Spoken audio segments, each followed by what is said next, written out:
साथियों, आप आज की बातचीत में आप सबका स्वागत है। आज की बातचीत में आपको मैं ले चलूँगा एक ऐसी चीज़ के बारे में बातचीत करने के लिए, एक ऐसे रोग के बारे में भारत में बातचीत करने के लिए जिससे भारत की 70% आबादी मरती है, यानी कि हृदय रोग। और हृदय रोग में भी मुख्य रोग है जो भारत में फैल रहा है, वो है कोरोनरी हृदय रोग। इसमें कि हृदय की नसों में जो कोरोनरी 3 नसें होती है हृदय की, उनके अंदर गंदा कोलेस्ट्रॉल या दूसरे पदार्थ जम जाते हैं, वो ब्लॉक हो जाती है और हार्ट अटैक आने से व्यक्ति की मौत हो जाती है। तो हृदय रोग भारत में मौत का सबसे बड़ा कारण बन चुका है। और हृदय रोग ऐसे ऐसे लोगों को होता है, हृदय रोग ऐसे ऐसे लोगों को हो जाता है, हार्ट अटैक ऐसे ऐसे लोगों को आ जाता है जो कि हृदय की जोखिम जो बताई जाती है उनको भी पूरा नहीं करते हैं। जैसे कि वो लोग धूम्रपान भी नहीं करते हैं, वो लोग कसरत करते हैं, वो लोग निष्क्रिय नहीं हैं, वो लोग नींद पूरी लेते हैं, वो लोग अधूरी नींद नहीं लगते हैं, वो लोग मानसिक रूप से सुखी हैं, उग्र नहीं है, वो लोग भी हृदय रोगी बन रहे हैं। तो ये प्रश्न उठता है कि सारी चीज़ें होने के बाद भी ये हृदय रोग भारत में इतना क्यों फैलता जा रहा है। साथियों, कभी आपने गौर किया है कि भारत के अंदर हृदय रोग इतना विकराल क्यों होता जा रहा है? भारत हृदय रोगों की हृदय रोगों की राजधानी क्यों बनता जा रहा है? भारत की सरकार इस रोग को रोकने के लिए क्या प्रयास कर रही है, या भारत की जनता इस रोग से बचने के लिए क्या कुछ कर रही है, या उसे क्या कुछ करना चाहिए? आपने कभी सोचा है? साथियों, FDA अमेरिका की एक बहुत बड़ी संस्था है और उसने 2015 में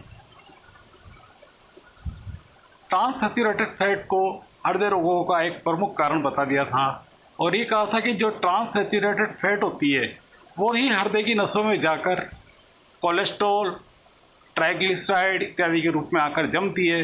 तो FDA ने सुझाव दिया था कि हमें भोजन से ट्रांस फैट को हटा देना चाहिए। ट्रांस फैट कहाँ से आती है? साथियों, हमारे भोजन के ऊपर यदि हम निगाह डालें कि हम क्या खा रहे हैं, तो हम पाएंगे कि हम एक ऐसी चीज़ बहुत ज़्यादा खा रहे हैं जो हमें नहीं खाना चाहिए, जिसमें भरपूर ट्रांस फैट भरा हुआ है, लेकिन फिर भी हम उसे खा रहे हैं। साथियों, यदि भारत के तेल के निर्यात के बारे में हम ये जानकारी लें कि भारत में तेल का निर्यात कहाँ से हो रहा है, तो हम ये पाएंगे, हम लिस्ट देखेंगे, हम पाएंगे कि देश के अंदर सबसे ज़्यादा आयातित जो तेल हो रहा है, जो सबसे ज़्यादा इंपोर्ट किया जा रहा है, सबसे ज़्यादा तेल जो आ रहा है बाहर से, वो पाम ऑयल है, ताड़ का तेल है। और ये ताड़ का तेल सबसे ज़्यादा ट्रांस फैट से भरा हुआ तेल होता है साथियों, जिसमें 51% मतलब 50% से ऊपर ट्रांस फैट होते हैं। सैचुरेटेड फैटों की मात्रा इसके अंदर 50% से ऊपर होती है और इसलिए ताड़ का तेल हमारे हृदय रोगों के लिए बहुत अधिक जिम्मेदार सिद्ध होता जा रहा है। इस पर दुनिया भर में रोक लगी हुई है, लेकिन भारत में ये विशेष रूप से आयातित हो रहा है।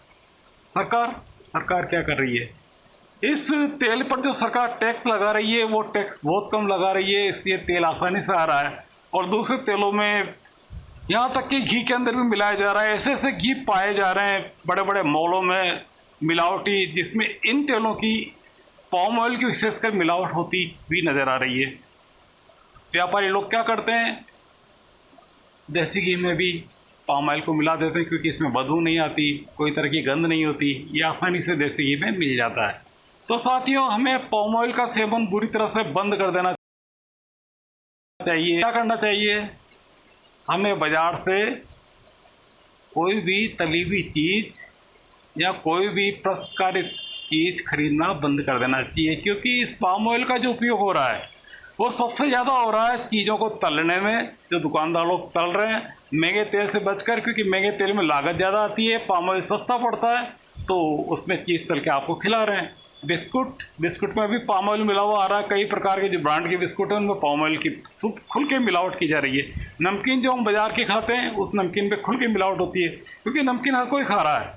पूरे भारत में आप चल जाइए, नमकीन को एक राष्ट्रीय भोजन मान लिया जाए तो बढ़िया रहेगा, क्योंकि नमकीन हर हिस्से में खाई जाती है।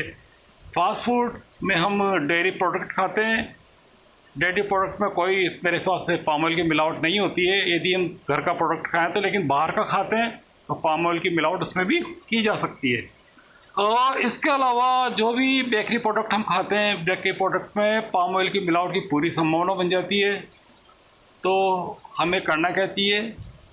हमें प्रसंस्कारित जो भी प्रोडक्ट हैं जो हम बाज़ार से लेते हैं उन्हें खाना बंद कर देना चाहिए।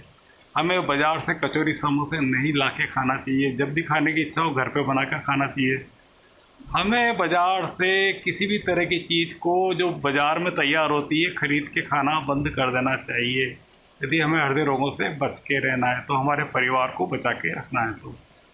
अन्यथा क्या होगा? ये पाम ऑयल सबकी ज़िंदगी झेल सकता है। कृपया सावधान रहें, पाम ऑयल से बचें। पाम ऑयल ही मुख्य कारण है देश के अंदर हृदय की बीमारियों का। ये आज मैं कह रहा हूँ, कल विज्ञान कहेगा, परसों देश कहेगा। इसलिए आप प्लीज़ पाम ऑयल से अपने आप को दूर रखें, अपने परिवार को दूर रखें। इतना ही कहना।